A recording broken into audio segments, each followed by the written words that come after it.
Shut up and sit down. तो चलिए आइए अब हम लोग पढ़ते हैं 22.2 टाइप्स ऑफ एनवायरनमेंट के बारे में।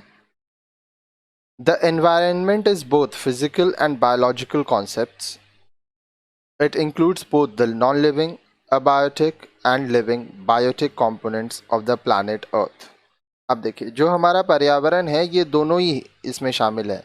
फिजिकल और बायोलॉजिकल जो कॉन्सेप्ट है दोनों ही इसमें शामिल होते हैं.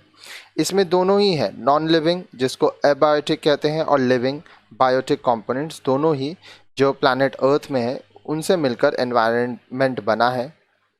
Thus, based on the basic structure, the environment can be divided into two basic types.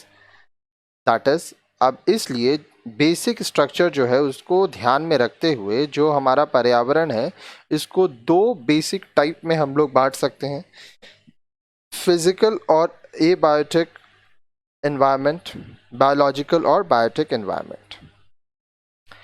Based on physical characteristics and state, the abiotic or physical environment is subdivided into three broad categories. अब देखिए, physical characteristics और state पर आधार रख के जो abiotic और physical environment है उसको फिर तीन हिस्सों में बांटा गया. Lithosphere solid earth, the hydrosphere water component and atmosphere gas. The biotic component of the environment consists of plants, flora, and animals, fauna, including man as an important component and microorganism. अब biotic component की जब हम लोग बात करते हैं तो पर्यावरण में प्लांट्स और एनिमल्स, फ्लोरा फौना जिसमें मैन भी है, मनुष्य भी है, वो एक महत्वपूर्ण कंपोनेंट है और इसमें सूक्ष्म जीवाणु है. तो इनके बारे में हम लोग डिटेल में आगे के वीडियोज में पढ़ेंगे.